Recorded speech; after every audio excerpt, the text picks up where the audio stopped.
Você acha dessa proposta da gente fazer esse evento, de discutir uma roda de conversa, a qualidade de vida e o meio ambiente, que é um pouco da pegada que a gente pensou quando começou a mexer aqui embaixo, né?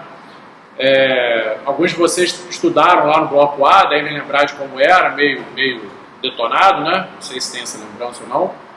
Mas quando eu e o Reinaldo começamos a conversar, a gente pensou em criar um ambiente em que estimulasse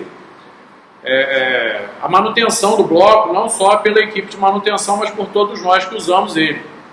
Com essa ideia de ter um espaço habitável em médio e longo prazo, né? Porque lá o Bloco A era bem desgastado de uma forma geral, então a gente imaginou que criando essa cultura e apresentando essa proposta, isso gerasse aí uma boa vontade de uma forma geral da comunidade toda, para a gente manter o espaço de forma mais urbana, mais aciada, principalmente para quem vai trabalhar aqui por mais tempo, que é o meu caso, o caso da professora Lúcia, professora Andresa e de outros colegas. Então vou convidar aqui para participar com a gente o professor Thies, que é o analista ambiental e sócio fundador da Associação dos Amigos do Parque Nacional da Restinga de Jurubatiba. O professor Alexander Gren Ribeiro, que é psicanalista e psicólogo clínico, e atualmente membro coordenador da Rede de Saúde Mental e Cobertura e Violência no Estado do Rio de Janeiro. E o nosso colega, professor Álvaro Maciel, que é nosso professor de Direito do Trabalho aqui, né, da Universidade Federal Fluminense, recém-chegado, né? Chegou esse semestre, não foi? Sim. Como pós-semestre, começou aqui esse semestre, acho que está dando aula para um de vocês. E aí eu vou passar a palavra primeiro para o professor Thies. A nossa ideia é fazer uma roda de conversa mesmo, né? Para pegar o que eu estou falando, se quiser participar. Vou montar aqui uma roda. Tem a ordem aqui, porque tem uns dados no slide que daí a gente pode extrair para poder fazer o debate. Meu nome é Álvaro, quero saudar o professor Saulo, agradecer o convite para estar aqui nesse momento seleto, agradecer ao professor Andresa, aos colegas, Alexander, ao professor Thiers. E aqui nós vamos falar um pouquinho sobre essa questão da qualidade do trabalho na era deste momento em que estamos, da indústria 4.0. Eu tenho aqui alguns slides, vou falar muito rapidamente, e nesse início a gente já vê, pessoal, constantemente nós somos bombardeados por notícias diversas, e aqui eu trago alguns recortes. Quando eu coloquei no Google a expressão, já me apareceram várias dessas informações, e eu recortei algumas delas aqui. Então eu vou apenas dar um destaque para algumas delas, para a gente conseguir observar a seriedade do assunto e, por meio desta peça, nós aprofundarmos os debates e conscientizar da grande importância que tem a qualidade no trabalho na vida do ser humano. 87% das empresas registram afastamento por saúde mental em 2023. A ansiedade, 51%, é o transtorno, de acordo com os pesquisadores, que mais afastou as pessoas do trabalho, seguido por depressão, 17%, e estresse, 16%, e síndrome de burnout, 14%. O estudo foi feito agora em agosto, 8, 9 e 10 de agosto. Outra, 112 professores são afastados por dia em São Paulo por problemas de saúde mental. É um aumento de 15 a cada 100 pessoas em 2023. Essa notícia também é agora, de 5 de setembro. É muito recente. Outra, transtornos mentais são a terceira maior causa de afastamento de trabalho no Brasil. 43% de casos de afastamento do trabalho são por doenças mentais. Sofrimento psíquico. Caixa Econômica registra recorde de afastamentos em 2022, puxado por adoecimento mental. OMS e OIT fazem chamado para novas medidas de enfrentamento. Alertas globais chamam a atenção para o papel do trabalho na saúde mental. Porque a vida, o direito do trabalho diz, é todo um complexo, né? A gente tem que analisar de uma forma holística. O trabalho é um dos componentes, a vida pessoal, trabalho. A doutrina inglesa diz que são 8 horas de lazer, 8 horas de família e 8 horas para o trabalho. E nisso tudo, nesse contexto como um todo, é que nós nos vinculamos a um determinado ponto de tentar puxar uma linha e identificar até que ponto eu estou me dedicando mais para o trabalho, mais para a vida social, mais para o descanso, para o lazer. Como é que está essa questão, essa linha de equilíbrio?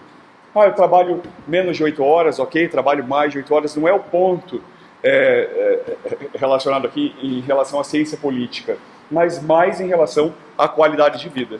E para que nós possamos entender isso, nós temos que verificar as revoluções industriais que aconteceram ao longo da história.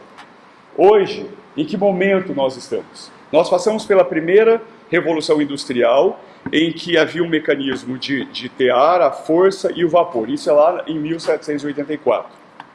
Naquele instante, nós estávamos falando da mecanização da mão de obra.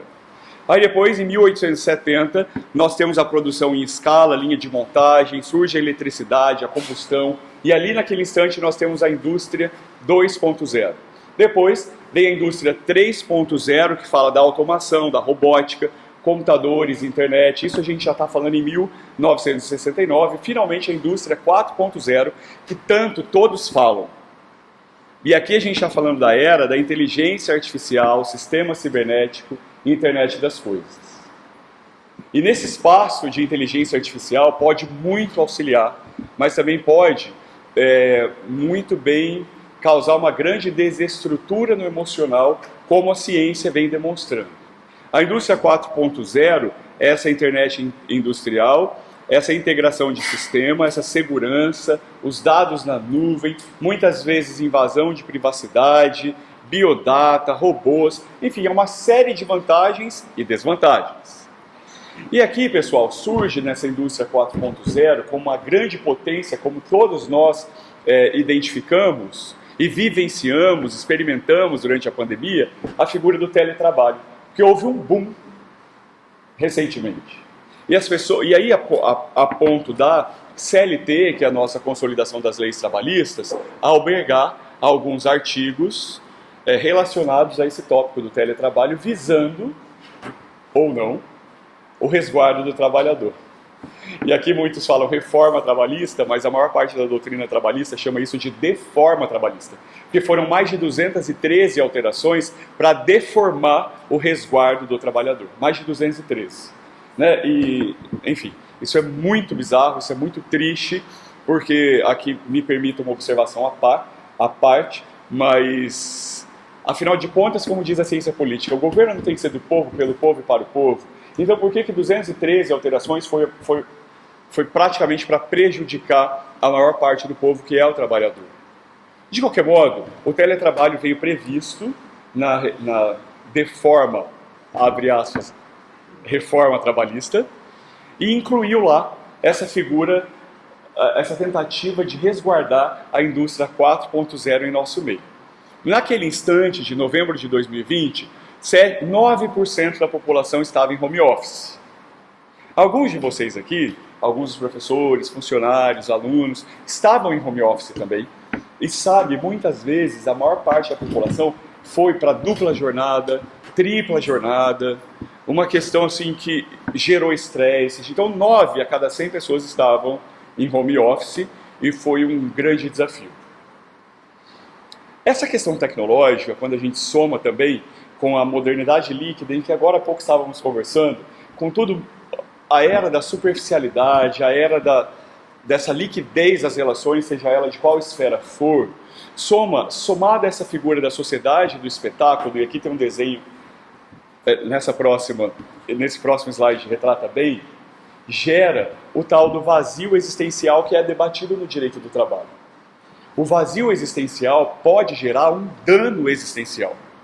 E como é que se chega no dano existencial? É claro que nós não queremos chegar ao ponto do dano existencial, é claro que não.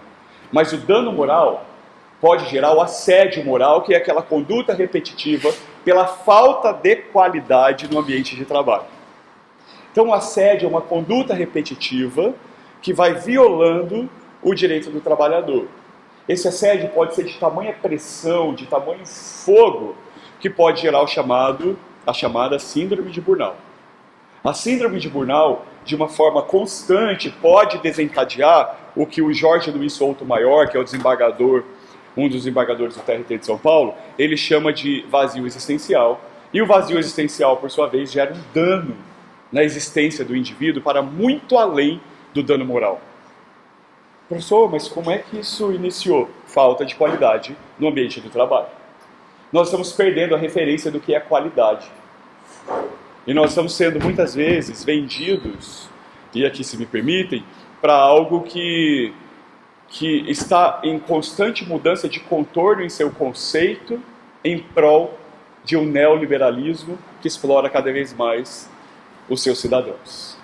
Então esses contornos vão sendo modificados e nós esquecemos do chamado direito ao descanso e do seu direito e do nosso direito de desconectar como forma de qualidade de vida. E aqui, pessoal, essa foto retrata muito bem o que as redes sociais muitas vezes, que são boas, mas que muitas vezes são devastadoras, causam na vida do indivíduo. Esse slide retrata muito bem a série de filtros que as redes podem lhe proporcionar, e ao final de tudo tem mais de 100 filtros para dizer que o seu cabelo está errado, sua pele está errada, sua altura está errada, seu peso está errado, você está completamente errado, e aí no final de tudo você montou um avatar de si mesmo. E acredita que você é aquele avatar. E aí quando olha no espelho e identifica que não é, isso também pode gerar um certo vazio existencial. Somado à pressão do trabalho, gera esse desequilíbrio que as pesquisas lá do primeiro slide nos demonstram. Então há uma perseguição por likes constante, seja no trabalho, seja na vida pessoal. E aqui, um dos trechos, eu destaco para vocês o trecho do livro da Sociedade do Espetáculo, que eu acho bem bacana esse trecho, que diz assim, se me permitem, vou fazer a leitura. Nosso tempo, sem dúvida, prefere a imagem do que a coisa, a cópia do que o original, a representação do que a realidade, a aparência do que o verdadeiramente ser. O que é sagrado para ele não passa de ilusão, pois a verdade hoje está no profano.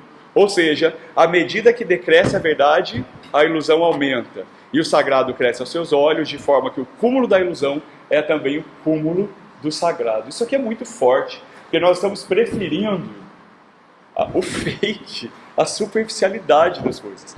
E aqui eu vou dar um exemplo muito simples. Vamos num show aí que a gente aguarda um ano para ir. Aí chega no show, a gente assiste o show por meio da tela de um celular. O tempo todo. Né? Aproveita aquele momento por meio da tecnologia. Pode ser bom para uns e nem tanto para outros. Só que nós estamos analisando aqui de um contexto geral de opressão. E que eu não posso dizer opressão no trabalho simplesmente pela falta de qualidade no trabalho. Porque é um contexto geral de fatores que desencadeiam o desequilíbrio da qualidade no trabalho. Porque a pessoa ela já vem com a mente parametrizada em alguns N fatores vividos em sociedade, fora da lei.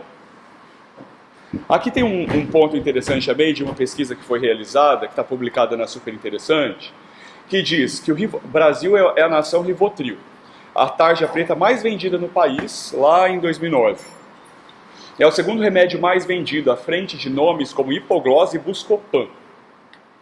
Em 2004, o quarto da lista, só perde agora para o Microvilar, que é um anticoncepcional lá da lista do SUS. E olhe que o Rivotril é um remédio tarja preta que só pode ser vendido com receita médica em mãos. Somos os maiores consumidores mundiais do remédio, mas estamos na 51ª posição de benzodiazepínicos, lá em relação ao mundo como um todo. Isso naquela época, nesse artigo científico aqui. 1 em cada 3 moradores de regiões metropolitanas apresenta distúrbios decorrentes de ansiedade, enquanto cerca de 15 a 27% da população adulta apresenta problemas de sono. Isso é um dado muito forte também. E qual é o impacto disso tudo no direito do trabalho? Então nós temos aqui, depois eu posso mandar o slide, pessoal, para o professor Saulo pode encaminhar para os inscritos. E aqui tem algumas pesquisas interessantes que em 2010 o custo global para tratar e do impacto do transtorno mental na população foi de 2,5 trilhões e em 2030 essa falta de cuidado com resguardo mental pode chegar a 6 trilhões de dólares.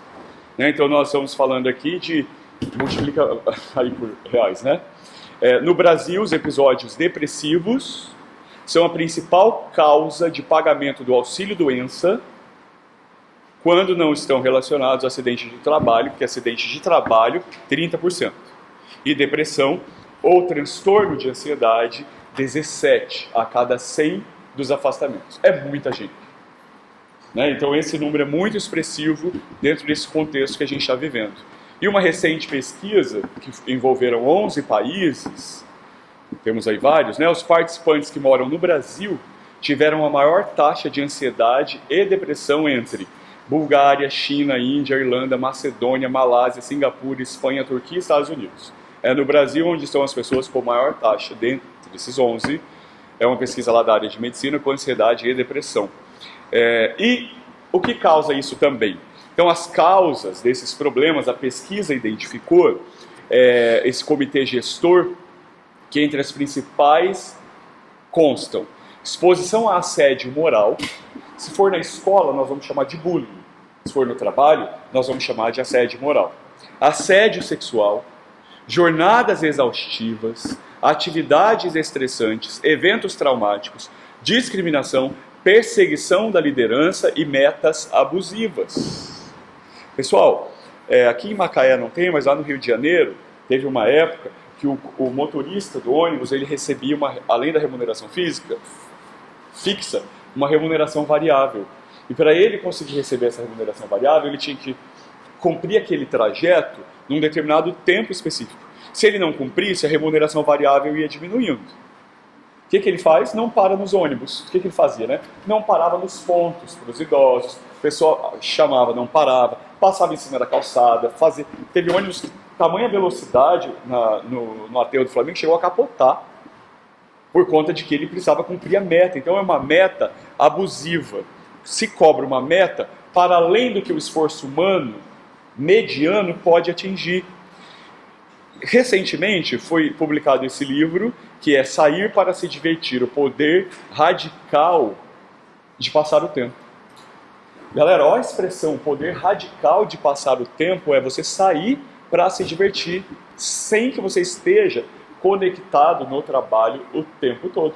É seu direito sair para se divertir, e isso tem sido visto como algo radical.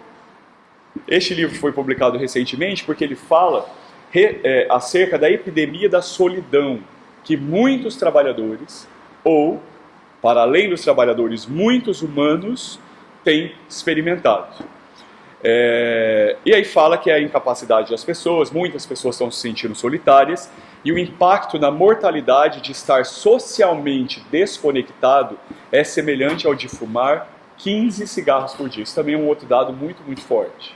As pessoas são altamente viciadas na conexão. Então, tem várias pesquisas relacionadas a isso. No Brasil, então, esse estudo envolve Estados Unidos, ou algumas regiões da América Latina, e no Brasil, 36 a cada 100 dos entrevistados disseram que estão se sentindo sozinhos.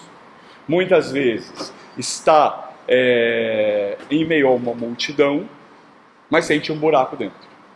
E o trabalho nisso tudo também tem uma grande interferência, porque é a ausência da qualidade no trabalho.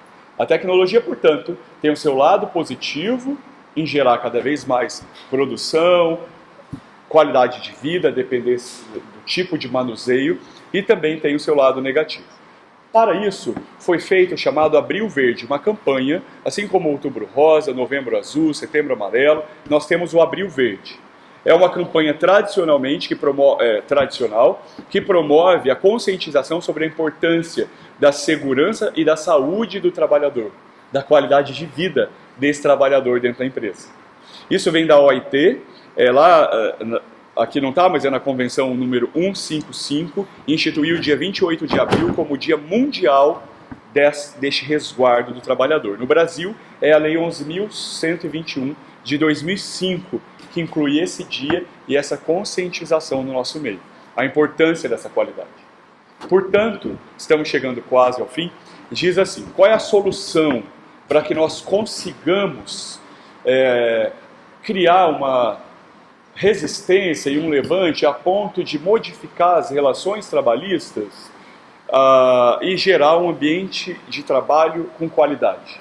Então nós temos que setores públicos e privados têm que gerar esse ambiente que mantém ou que tem que gerar esse ambiente de trabalho saudável, são mais propensas a reduzir o índice de absenteísmo, aumentam a produtividade de forma qualitativa e colhem, por consequência, benefícios econômicos.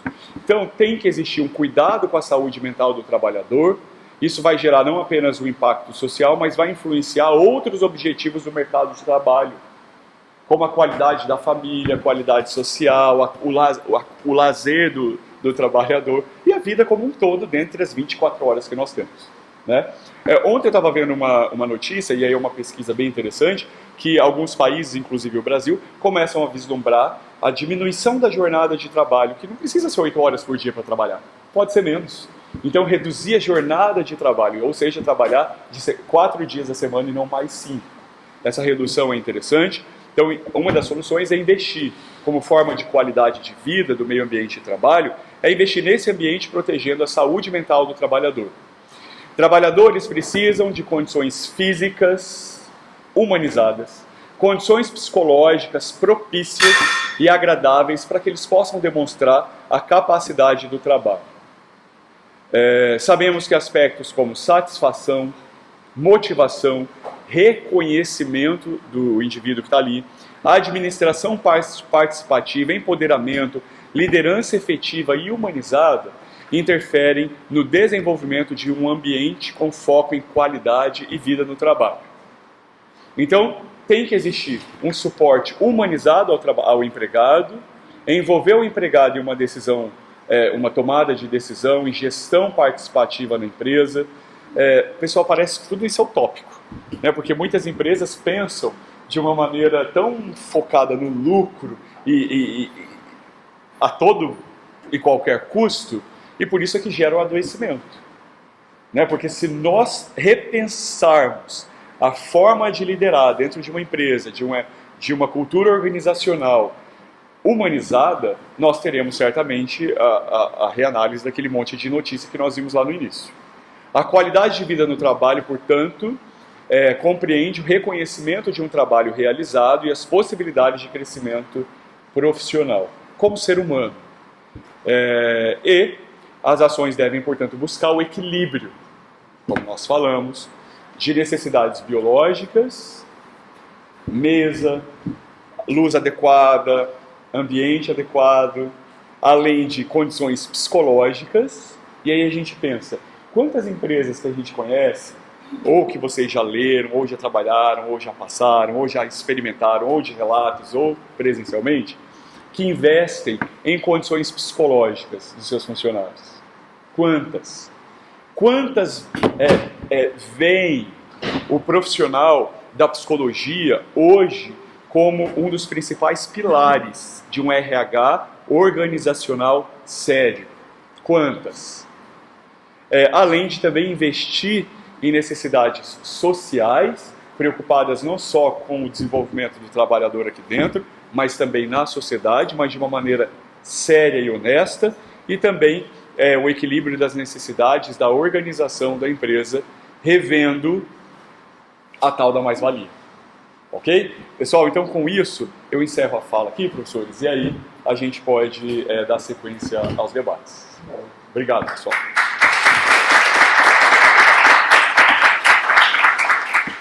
Já era tradicional e fazia parte do nosso dia a dia, do nosso modo de vida, né? E quando eu saio daqui e vou para uma capital, eu começo a enfrentar os primeiros desafios que um jovem enfrenta no ambiente de trabalho. Na sequência, eu fui para um lugar muito distante, do Rio Grande do Sul, e a qualidade de vida que eu tinha quando eu vivia em Macaé e quando a gente tinha essa relação mais próxima com a natureza começa a se transformar. E essa transformação também transforma nossas relações com o mundo em que a gente vê. Eu trago 2 experiências para vocês desse tema, né, de qualidade de vida e meio ambiente. Por isso eu fiz essa introduçãozinha para vocês compreenderem. Porque no meu universo de biólogo, a gente lida constantemente com qualidade de vida, com qualidade ambiental. E isso interfere diretamente no dia a dia de vocês. E a minha pesquisa que eu faço hoje, e que eu sempre fiz, né, que é a pesquisa com botânica, com plantas, né, hoje com plantas fósseis lá da Antártica, plantas que não existem mais, eu vivo num ambiente hoje completamente diferente, transmutado, transformado por alterações climáticas que a gente está vivendo hoje no presente, mas que no passado já foram realidade e transformaram esses ambientes, né? A Antártica era uma floresta tropical e hoje é um deserto gelado. E isso foi uma consequência natural do planeta, mas o que a gente vê hoje, essa transformação da sociedade, essa indústria 4.0, ela transforma as nossas relações em relações muito mais egoístas, muito mais individualistas e nos exclui pouco a pouco desse ambiente natural. Prova disso é uma sala de aula, né? Eu olho para essa sala aqui e eu me assusto, porque isso aqui não é nada prazeroso ou agradável. Né? Falta uma plantinha, falta um verde, falta alguma coisa aqui para transformar esse ambiente mais humano, mais agradável aos nossos olhos e aos nossos ouvidos. Quando eu vejo ali embaixo a iniciativa do jardim, né, esses jardins temáticos, jardins inclusivos, são jardins importantíssimos. Eu trago um exemplo de uma empresa lá no sul do Brasil, uma empresa de madeira, uma fábrica de madeira, que todo dia na hora do almoço os funcionários eles saíam, terminavam o almoço rapidinho e devido àquele estresse, conforto, estresse térmico da fábrica, eles corriam para debaixo de umas árvores que tinham na frente da empresa.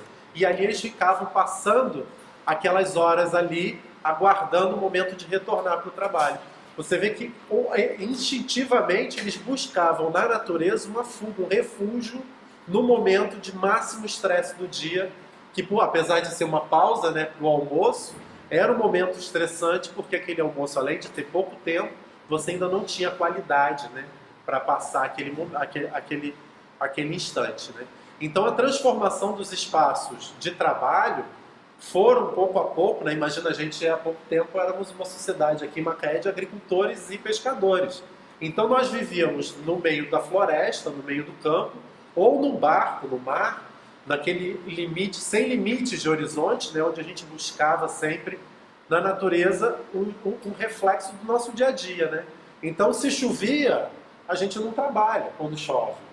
Hoje você é obrigado a trabalhar, se chove, se faz sol, se está calor, se tem tempestade, se não tem. Acho que tem alguns ressalvos aí de calamidades públicas que a gente tem aí um abono. Mesmo assim, com a modernidade, esse abono se transforma em home office, né? E aí entra todo um outro conjunto de fatores, né?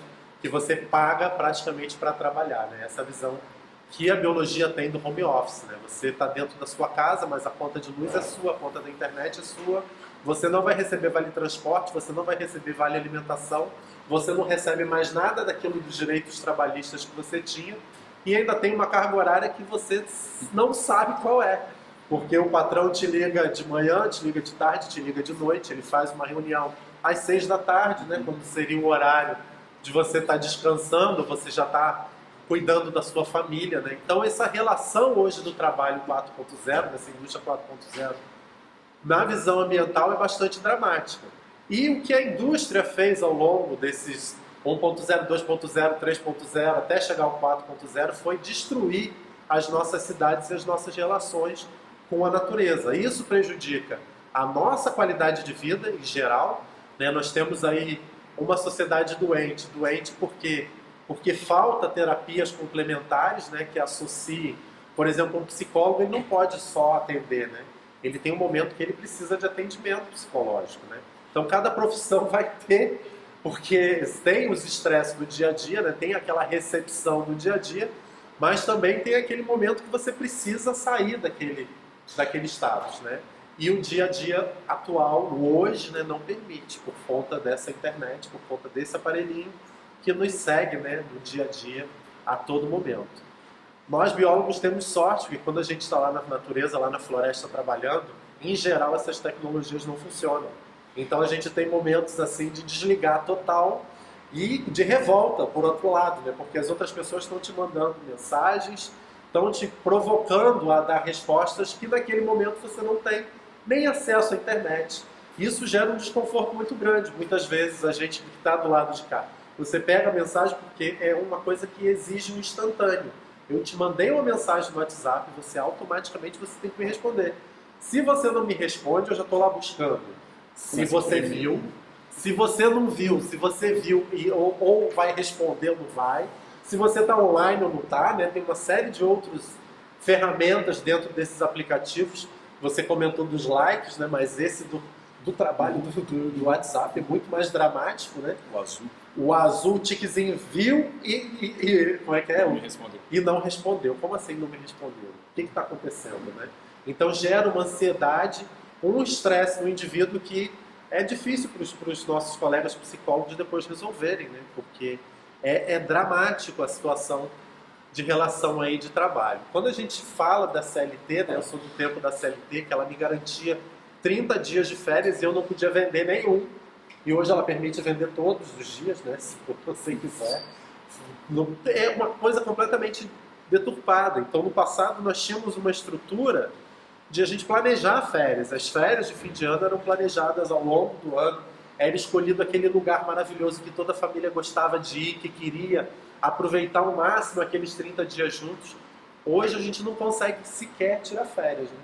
Muitas vezes, muitos trabalhadores, eu passei por um problema desse há pouco tempo, numa ONG, né, que teoricamente seria uma organização mais humanitária, mais humanizada, e essas experiências que eu tenho tido com as dentro das ONGs não são assim mais, né? É uma proposta muito diferente da ONG do passado, onde nós éramos voluntários e lutávamos por uma causa. Hoje a relação de trabalho dentro de uma ONG é praticamente a mesma de uma relação de uma empresa.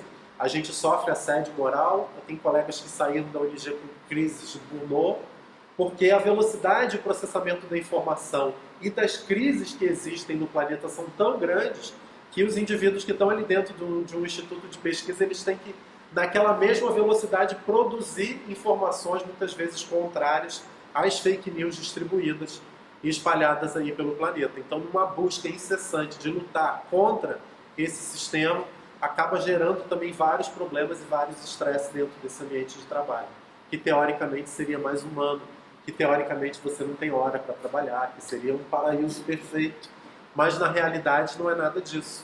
Essas ONGs hoje elas recebem verbas de projetos, esses projetos têm metas e prazos a serem cumpridos, e se não são cumpridos elas são punidas e automaticamente punem todos os seus colaboradores como uma empresa, né? Muitas vezes com demissão, outras vezes com encerramento de processos e de projetos. Então, a academia também traz essa relação para a gente, né? Hoje a inteligência artificial nos coloca numa relação de trabalho muito complexa. Eu, como paleontólogo, eu demoro às vezes quase 3 anos. Esse último trabalho que eu publiquei agora em agosto, ele demorou 10 anos para ser produzido.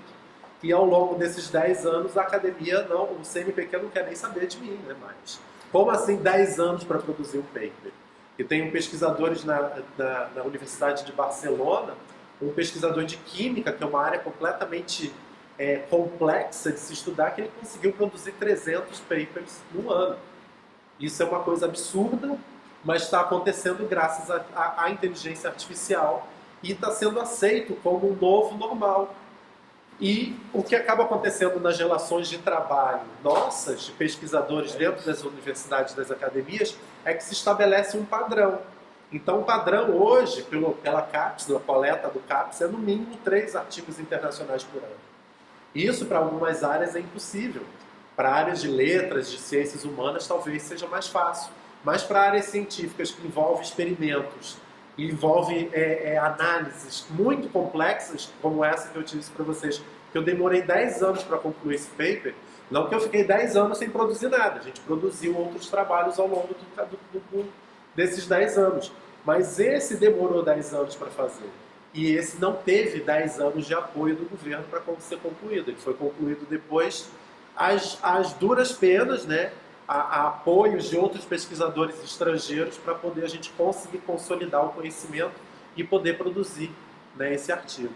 Então é muito dramático o que a gente vive hoje na relação dessa substituição, né, porque há uma geração que está saindo do mercado de trabalho e está passando o cajado para essa nova geração que ainda não entendeu quais são essas relações e está aceitando, que é o mais dramático, tudo isso que está sendo imposto pelos governos e pelas indústrias. Isso que você traz para a gente dessas alterações, 213 alterações na legislação do trabalho que não favorecem o trabalhador, que favorecem o empresário, ao empreendedor. Isso para nós que vivemos e que lutamos pela CLT durante toda a nossa vida de trabalho, toda a nossa vida nós fizemos greve, nós fomos para as ruas, nós nos manifestamos contrário a tudo que o sistema colocou contra nós. Nós hoje assistirmos essa nova geração recebendo essa nova legislação de trabalho, ao ponto de ter um contrato intermitente. Eu fui convidado a trabalhar nesse modelo. Disseram para mim assim, você vem aqui para... Eu vou até falar o nome, porque é uma empresa terceirizada, né? Era para trabalhar dentro da Petrobras, mas uma empresa fazer um trabalho de resgate de fauna. Então, assim, um dia você vem para cá o dia inteiro e passa o dia todo aqui. Eu sei quanto vai me custar esse dia. Aí um valor assim simbólico de R$100 esse dia. Se tiver atividade, você recebe. Se não tiver atividade, você não recebe. Como assim? É como o médico tem esses contratos para essas clínicas novas. O médico vai para lá, se ele receber o paciente, ele passa o dia inteiro ali na clínica. Se ninguém for fazer uma consulta, ele não recebe nada por aquele dia que ele se disponibilizou a estar ali. Se alguém chegar para consultar, ele recebe um valor, uma parcela daquele valor da consulta e ele volta para casa sem direito nenhum, sem a carteira assinada, sem 13º, sem férias, sem nada disso. E onde nós estávamos quando tudo isso passou? O que a gente estava fazendo, né? A gente estava preocupado com o nosso próprio umbigo. A gente estava preocupado com a nossa casa, com o nosso dinheiro, com a nossa conta, com os nossos filhos ou com qualquer outra coisa, menos com o coletivo, menos com a causa de todos. E aí passam-se essas leis e agora a gente vai viver um momento de terror, porque a geração Z, a geração de vocês, não vai aceitar essa nova legislação trabalhista. Vocês não vão se submeter a esse modo de trabalho quase que análogo ao trabalho escravo, né? A gente não vai, vocês não vão se submeter a isso porque é muito díspare da realidade de vocês, que vocês buscam, que é esse padrão inglês, 8 horas de lazer, 8 horas de trabalho, 8 horas de família. Né? Isso é a busca constante de todos. E não importa o que você pensa que é lazer, o que você pensa que é família, ou o que você pensa que é trabalho. O que importa é que a nossa sociedade está construindo um modelo que não é factível com a nossa realidade, que não é mais possível se fazer dessa forma. Então, cabe a nós, nesse momento, brigarmos mais uma vez e lutarmos para que a lei seja escrita por nós e não por quem quer nos escravizar e não por quem quer nos obrigar a trabalhar. Então, nós hoje queremos sim um vasinho de planta na sala de aula. A gente quer um quadro de arte aqui, porque isso nos dá prazer. Isso ameniza aquela dor de ficar trancado nessa sala por tantas horas e não poder fazer o que eu realmente gosto, que é ir à praia nadar, que é tomar um banho de cachoeira, que é subir numa árvore ou brincar com meu filho na praia. Isso é qualidade de vida. Isso traz para nós qualidade de vida. Né? Então, momentos de trabalho são necessários, são fundamentais para que a gente possa, nas outras 16 horas que nos restam, poder, nesse dia, ter prazer e ter qualidade de vida. Obrigado, queridos.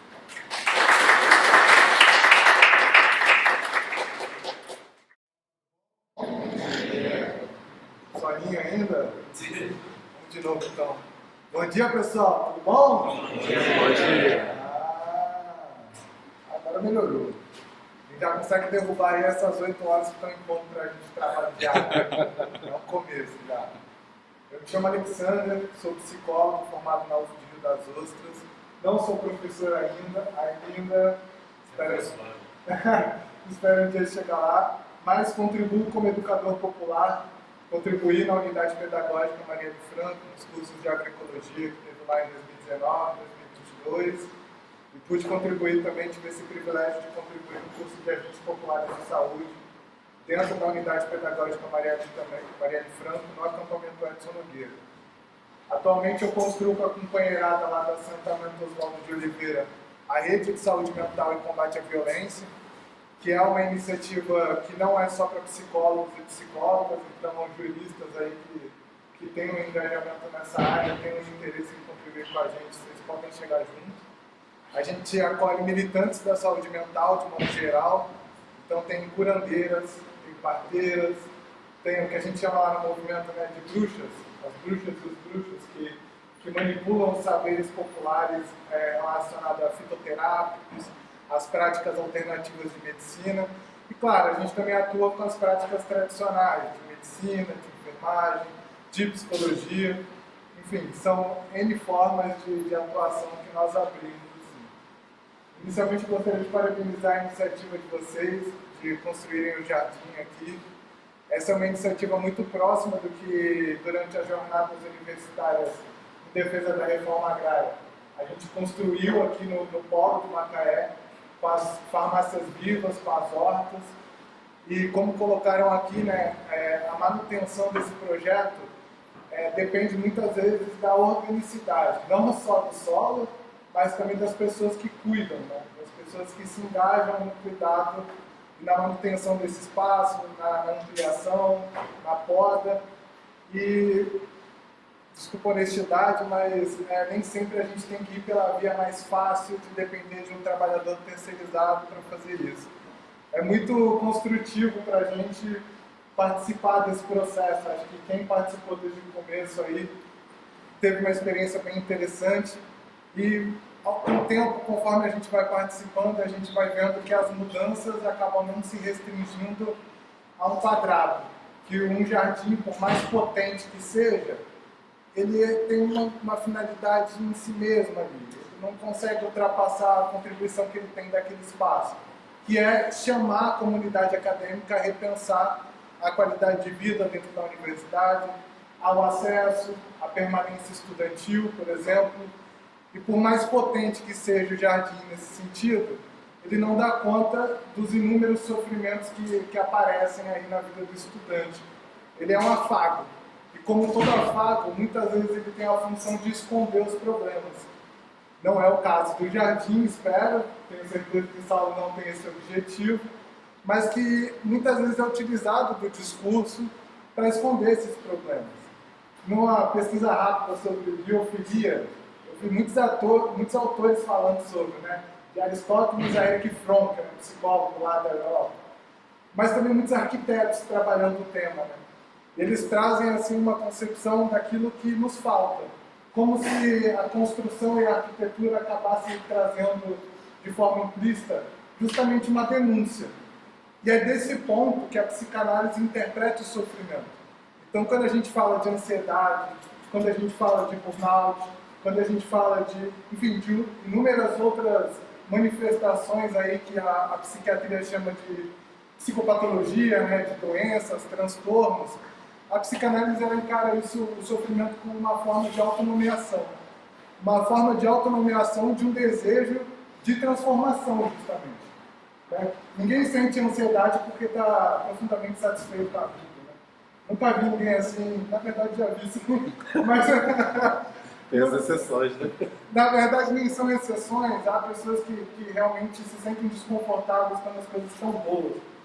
Mas a realidade da classe trabalhadora não é de que as coisas estão boas. É de que a ansiedade surge justamente com um desejo de manejar os sofrimentos que se impõem.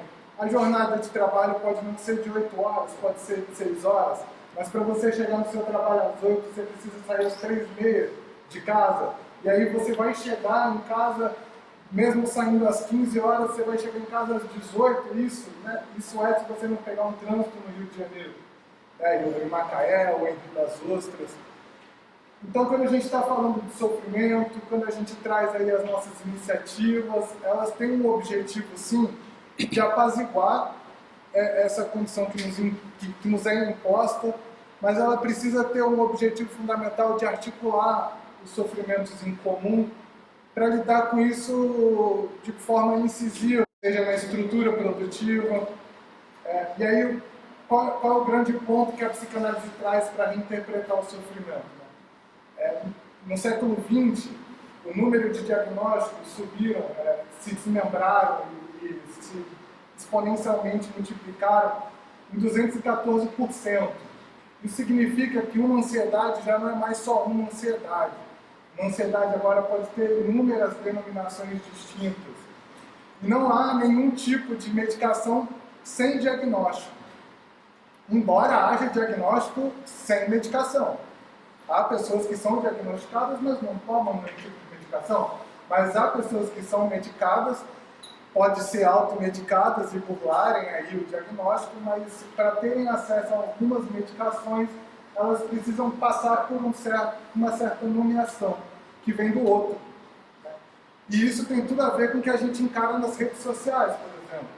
A gente espera de um outro a aceitação da nossa aparência, a gente espera de um outro um saber que vai falar para a gente o que a gente precisa fazer para mudar as condições, a gente precisa de um outro, no fundo, para legitimar o que a gente sofre. E aí, por mais que a modernidade esteja aparentemente líquida, os códigos são muito concretos. Né? As condições de vida e vulnerabilidade da classe trabalhadora ela é profundamente concreta. O diagnóstico ele ganha uma concretude a ponto de, inclusive, de excluir algumas resistências. Que é inerente à sociedade, mas não ser algo tão engessado como é de fato. A gente precisa cumprir o horário certinho, senão você não se ainda é muito distante do ideal que a gente vê lá fora, de você priorizar a produção do que o de fato bater ponto e afins, sabe? Apreciar o que aquele trabalhador de fato te proporciona e não aquele patente que a gente sabe que é o que as formalidades, de fato. Exato. Isso para mim é qualidade de vida, ter o ideal das empresas, Google e etc, sabe? Ter tá mais próximo do que a gente entende como algo digno, né? De se viver. Dignidade, flexibilidade na vida, possibilidade de exercício e realização pessoal. Para conseguir conquistar as outras esferas da vida, né? Para a gente conseguir chegar perto da plenitude dos outros âmbitos, porque se a gente tem o nosso ofício bem resguardado, a gente consegue ter uma facilidade em ter os outros pratinhos equilibrados. Né? O que mais? Eu penso nessa linha também de raciocínio. Eu acho que a qualidade de vida é a pessoa ter um pouquinho não, pelo menos um mínimo de controle sobre sua vida, sobre seu tempo, né? Para poder escolher as atividades que quer se dedicar além do trabalho. Então, eu também penso nessa linha de raciocínio. Autonomia da vontade. Eu digo sempre que eu não trabalho, eu me divirto. Eu também. Eu saio para me divertir. Se for para sair para trabalhar, eu nem saio de casa. Não gosto. A palavra, né, como um artigo, se eu não me engano, a origem é muito desse sentido. Me foge agora a exatidão da palavra, mas o trabalho tem uma origem no sentido de algo negativo. Não me lembro agora, mas que faz a gente de fato achar que trabalho é horrível, né? Anterior à faculdade de Direito, eu sou professora de educação infantil. Aí eu lembro que as crianças, às vezes, creche, falavam assim, eu não quero crescer porque eu não quero trabalhar. Porque já veio o trabalho como uma coisa horrorosa, né? Porque pai, mãe tá cansada. Por que você tá cansada, mãe? Porque tava trabalhando. Exemplo disso, o sextou. Não conheço ninguém que não trabalha, que reza pra sexta-feira chegar, rezar pra sexta-feira chegar.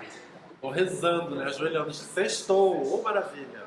Mas será que é tão maravilhoso assim esse sextou? Aí vem o domingo da depressão, né? Porque aí não tem. São picos de euforia, né? E picos de depressão, porque você não faz o que você gosta. Quando começa o Fantástico, já tem Fantástico da depressão, né? Não é nada fantástico. São agora que trazem também de workaholic.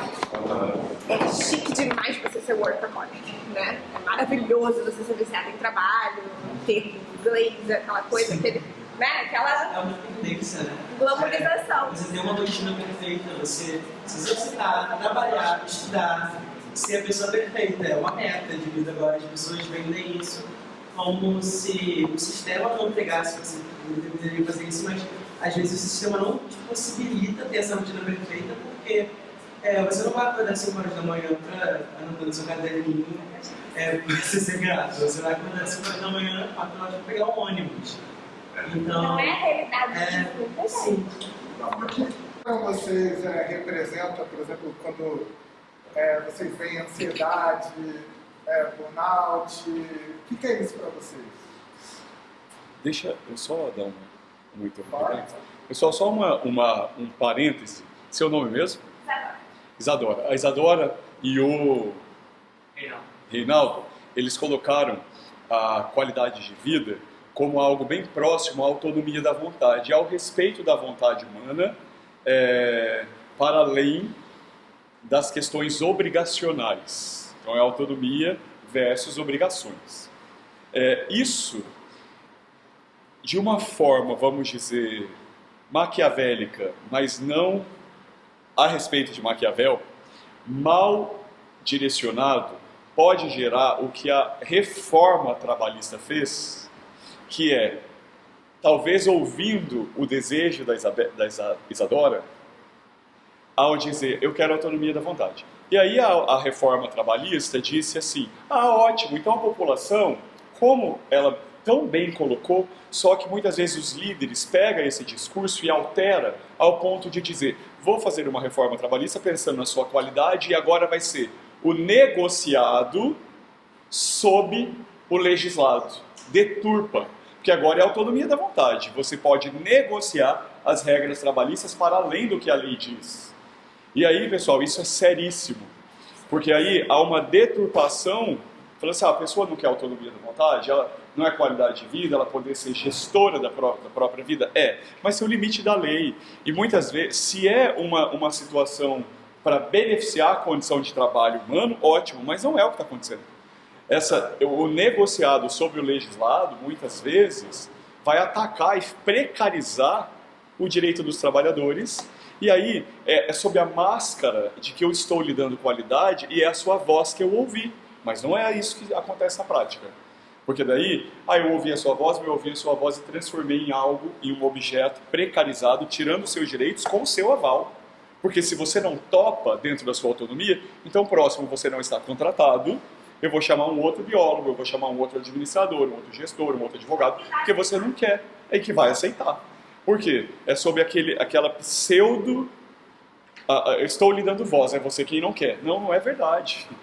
Não é verdade. Então, exatamente, é uma autonomia falsa que muitas vezes a lei está atribuindo por meio do direito do trabalho atualmente, onde nós estamos, onde nós estávamos. Porque essa sociedade está sendo criada por nós, essa cultura. A precarização do trabalho vai quando eu vou te contratar e te peço um CNPJ. Isso é péssimo. Como assim? Terceirização é precarização. Pejotização. Pejotização, né? Ela é uma precarização do trabalho, porque eu não te dou direito nenhum. E te dou o mesmo valor que eu daria se você fosse meu trabalhador, meu funcionário. Se eu assinasse a sua carteira e te desse a você todos os direitos trabalhistas. Isso é uma prática corriqueira no mercado, especialmente nesse mercado macaense. Que a gente lida aí com essas empresas de offshore, que a maioria delas terceiriza os seus trabalhos. Então a maioria de vocês que vivem em Macaé ou na região vão uma hora se deparar com esse tipo de proposta. Indecorosa, né, eu diria. Uma proposta que te coloca numa relação de trabalho, de trabalhador humilhante. Você é literalmente humilhado e você, por necessidade, você acaba sendo refém desse sistema offshore que nós temos aqui hoje instalado no nosso município.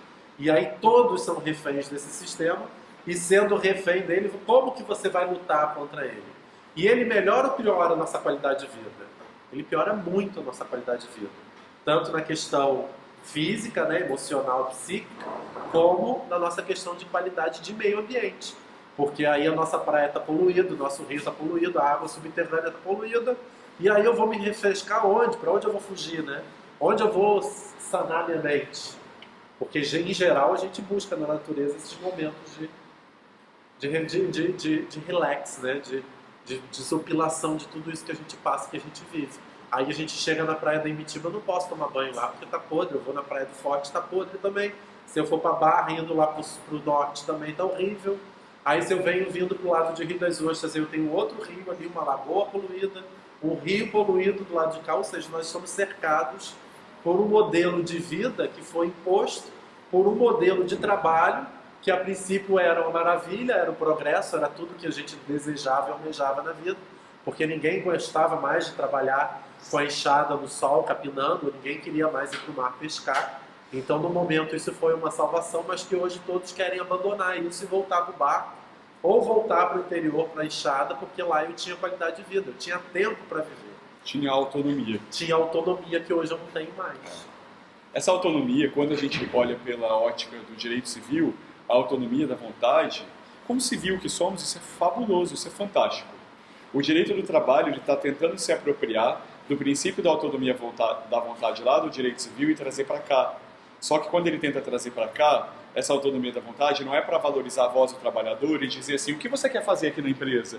Vamos verificar o que é melhor para você? Isso é um discurso falso, superficial, líquido, que na real não é essa. Na real é, vamos fazer a autonomia da vontade, negociado sobre o legislado, eu tiro os seus direitos e você aceita. E se você não aceitar, eu peço para o próximo trabalhador.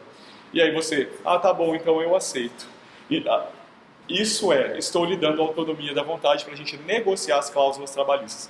Pessoal, não, isso não é interessante. Isso é uma das desarticulações da CLT e faz parte de uma dessas 213 alterações da reforma, né, ou de forma, que tantos assim entendem. Isso não é bem visto, isso não é saudável. Você ia dizer algo? Não, eu ia só comentar que isso é uma manipulação, né? Não é uma ponto de vista. É de fato uma manipulação. Faz com que a gente se condicione, porque é aquilo que as pessoas precisam. Né? Ninguém tem mais sua terra, seu pedaço de terra para plantar comida, né? Imagina que a gente hoje na cidade, a gente trabalha para comprar comida. E eu fico pensando assim, por que a gente trabalha para comprar comida? Por que a gente não tem um pedaço de terra e não planta e faz a nossa comida? Ou na minha parede, botar uma alface, por que eu tenho que trabalhar, gastar dinheiro para comprar comida, se comida eu posso botar ali naquele pedacinho de terra e plantar? Nós nos afastamos tanto dessa natureza que a gente nem sabe mais o que é fazer, botar uma semente na terra. Hoje na escola, você é professor, pega as séries iniciais ali, pegar uma criança e fazer ela colocar uma sementinha, ver um feijãozinho germinar, nossa, é uma prática tão simples, mas que dá a eles uma autonomia tão grande, porque a nossa principal autonomia é essa. É a gente poder fazer o que realmente a gente consegue, que a gente pode fazer, por nós mesmos e pelo próximo, né? E a gente acaba sendo cercado por esse sistema que não permite que a gente nem tenha tempo sequer para botar um carocinho de feijão na terra. Né? Não dá tempo. Queria só fazer, desculpa te interromper, pegar um ganchinho rapidinho aqui. Eu ia perguntar, mas não vai dar tempo de perguntar e fazer toda a dinâmica da fala. Então, vou fazer uma fala curta, porque justamente preciso ir na Enel, porque a galera do assentamento está religando a luz e não tem ninguém lá com eles, e aí eu vou correndo para lá. Mas eu ia falar a questão da ansiedade, dos transtornos e do enquadramento que coloca no sofrimento, justamente como contrapartida à autonomia. Né? A autonomia vem disso. Não é de ninguém, mas de um certo modo ele é conformado cada vez mais pelo saber de um outro que é técnico especialista. Né? E isso vai limando a possibilidade, cada vez mais gradativa, do sujeito conseguir reconhecer em si quais são os interesses que estão ali sendo ofuscados dentro daquilo que a gente chama e que se expressa por sintomas, né? Que se expressa pela ansiedade, que se expressa por um burnout, por exemplo, que é um quadro mais grave. Né? Mas existem muitas outras que cotidianamente a gente convive e ignora. Né? E aí, sem poder muito me alongar, infelizmente, uma das grandes transformações que a gente teve foi a mercantilização agora, né, da saúde mental, mas antes a transformação em propriedade privada da natureza. Na Inglaterra começou a transformação com galhos que caíam da árvore, sendo do reino, do rei, sabe? Sendo uma propriedade privada. O trabalho sendo transformado em tortura. E gradativamente esse trabalho vai ganhando uma proporção de livre conforme a propriedade se torna privada. Então, conforme o Estado desenvolve um aparato jurídico, que ele consegue controlar quem é e de quem é aquilo que vai ser plantado. Então, quem é que vai plantar? Todo mundo sabe que não é o burguês que vai lá plantar, que não é o latifundiário, ou que não é o lacelva, que vai lá plantar. É o trabalhador que vai lá. E é justamente pela exposição às condições análogas à escravidão que fez com que o trabalhador fosse expulso do campo. Então o trabalhador ele não desejou ir para a cidade porque na cidade ele teria uma qualidade de vida maior. Ele foi para a cidade porque no campo ele não tinha o que comer, porque ele vivia sob um regime de barracões, onde ele comprava um leite por 3, no outro dia estava 7, onde ele não tinha carteira, registro de carteira, onde ele não tinha direito a voto, onde só votava, inclusive, quem era alfabetizado, mas ele não tinha escola onde ele estudava. E todo aquele saber dele popular era ignorado gradativamente. Hoje, se o trabalhador reconhece a possibilidade de voltar ao campo, é porque ele reconhece que há algo além da propriedade privada que pode gerir a capacidade dele de dar nome à própria vida. Então a gente tem exemplos no assentamento de pessoas que vivem sem luz, que muitas vezes não têm o que comer, ou que comem o que plantam, ou que deixam de comer o que plantam para poder vender, porque essa é a lógica do capital, mas que não abrem mão de lutar por aquilo, porque sabem que o que colhem não é só para eles. Então o que a gente precisa aí, um desfecho para minha fala, porque o Uber já está até mandando mensagem aqui, é que a gente precisa ultrapassar os limites de uma iniciativa que Saulo e Isa tomaram. O jardim é importante, mas a gente precisa, como aí, futuros juristas, né, pensar qual é a contribuição que a gente tem estruturalmente, sem necessariamente depender de um psicólogo enxugando gelo. Porque, no fundo, o que a gente faz na clínica é enxugar o gelo. É importante, a gente ouve o sofrimento, as pessoas passam a manejar esse sofrimento, mas a produção de sofrimento é incessante. A gente vive num estado de guerra, mesmo quando aparentemente há paz, tá ligado? Não existe um povo que consiga sobreviver na tranquilidade, com essa qualidade de vida que o capitalismo prometeu há 400 anos. Não existe a possibilidade, a classe trabalhadora é profundamente limada, inclusive daquilo que produz. Se o trabalho é feito pela classe trabalhadora e é o trabalho que produz a riqueza, eu me pergunto por que geracionalmente a classe trabalhadora tem cada vez menos. Por que numa pandemia onde a nossa população estava sendo dizimada, a concentração de riqueza só aumentou? Como é que é possível isso? Isso é possível porque não basta a gente colocar, com todo respeito, um quadro na parede ou colocar um vaso. A gente precisa avançar nesse debate. A gente precisa avançar no debate de construir um instrumento nosso, do povo. Porque aqui, francamente, eu não estou vendo ninguém que seja bilionário. E, aliás, se fosse bilionário, eu não estaria aqui, com certeza. Então, a gente precisa construir um instrumento nosso. Porque é da gente que a gente está falando, tá ligado? A gente está falando da nossa classe trabalhadora que não tem o que comer, que não tem onde morar. E tudo isso amparado no poder jurídico. Me pergunto, né? O sistema jurídico, ele vem... E a minha companheira faz direito, ela fala que não. Mas o sistema jurídico, ele vem para fazer justiça, ele vem para manter uma certa ordem, que por si se exerce pelo poder de dominação. É mais ou menos essa provocação que eu queria trazer no final. Eu queria trazer nenhuma resposta, exatamente, embora eu esteja colocando alguns posicionamentos que são meus. Mas eu queria que vocês pensassem, né? Isso que vocês chamam de sofrimento é nomeado por quem? E é sustentado cotidianamente nessa lógica de condomínio que a gente vive por qual síndico? Quem é o síndico que está dizendo que é legal, que é ilegal? Enfim, é basicamente isso. Eu preciso realmente ir. Muito obrigado aí. Desculpa sair assim correndo. Foi algo de última hora. Gostaria de parabenizar o Saulo pela iniciativa ali dos Jardins. Gostaria de convidá-los a construir com a gente as comunidades aí dos povos tradicionais na região, como o Quilombo da Machadinha, o assentamento Oswaldo de Oliveira e o acampamento Edson Nogueira. Instrumentos com a universidade que a gente já tem, como a rede de saúde mental e a assessoria jurídico popular, que inclusive é composta por alunos aqui do campus, é criada por alunos aqui do campus. Então acho que são iniciativas que vocês não vão se arrepender de conhecer. Beleza? Obrigado aí, professores. Foi uma satisfação enorme conhecê-los. E eu espero que a gente se encontre aí na luta, tá bom? Que é lá que com certeza vocês vão me ver. É isso, até mais.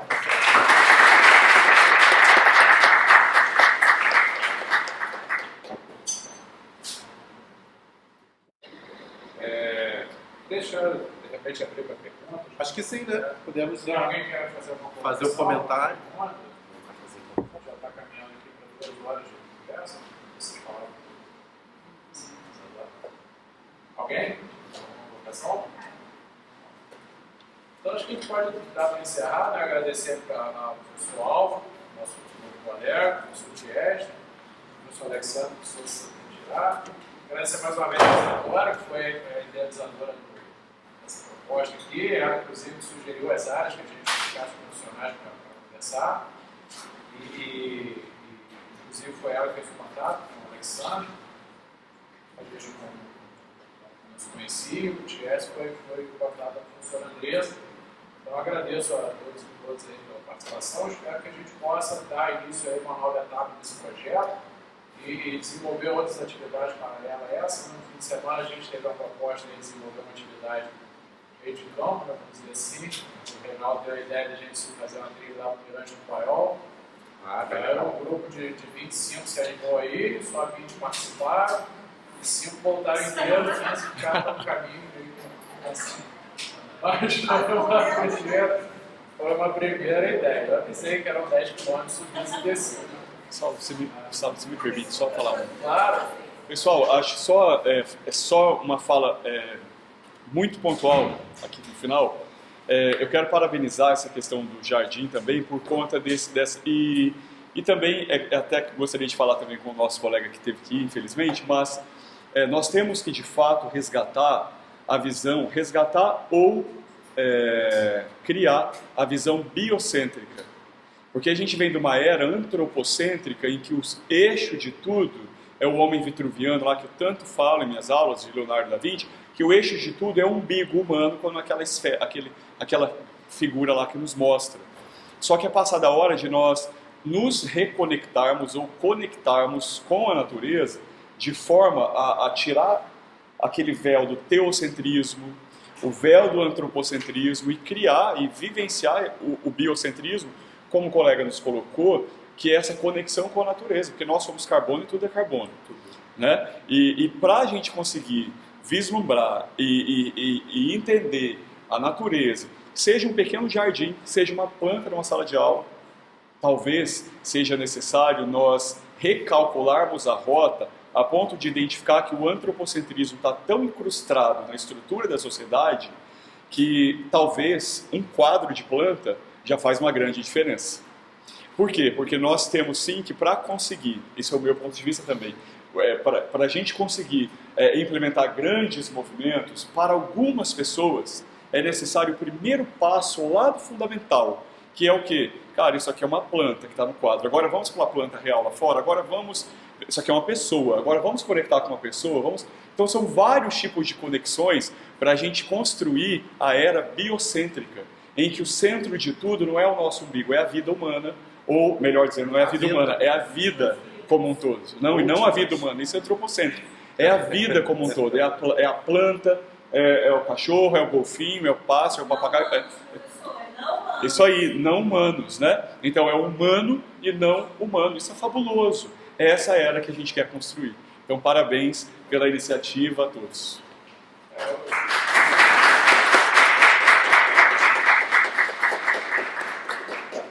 Eu subscrevo as palavras do pessoal e desejo que vocês que estão caminhando para iniciar a vida profissional, né, alguns já estão, mas a maioria está para se formar e iniciar, que vocês tenham a melhor sorte, né, em construir ambientes de trabalho que sejam minimamente agradáveis realmente. A gente que já está caminhando um pouco mais de tempo, né, eu, professor Andressa, a gente já passou por alguns ambientes de trabalho bem cansativos, né? Eu não sou muito fã dessa expressão não, mas já percebi que algumas expressões têm tempo, né? Bem bom, assim, não sou muito fã dela não. Mas eram bem cansativos, assim, lugares que você ia meio que não querendo ir, saía sem querer olhar para o retrovisor. E isso é muito ruim, porque trabalhar, se você não é herdeiro de milionário, é inevitável. Então você vai ter que trabalhar que pelo menos seja um ambiente agradável, onde você sinta satisfação de estar lá por um terço do seu dia, que corresponde aí a um terço da sua vida, mais ou menos, né? Fazer uma conta assim por alto. Então que vocês consigam construir esses ambientes como extensões, não digo das suas casas, mas extensões de lugares que vocês se sintam confortáveis. Acho que foi essa a minha motivação, junto com o Reinaldo, quando a gente começou aqui em 2020, com essa ideia. E acho que essa é a mensagem que a gente quer transmitir para vocês aí, para a vida profissional. Beleza? Então, agradeço a participação, a presença, peço desculpa mais uma vez pelos inconvenientes com a logística, mas esse também é um dos primeiros eventos que a gente organiza depois que a gente retomou presencial, sem querer justificar, mas explicando, então a gente está meio perdido aí com maquinário, com equipamento e tal, nos próximos anos vai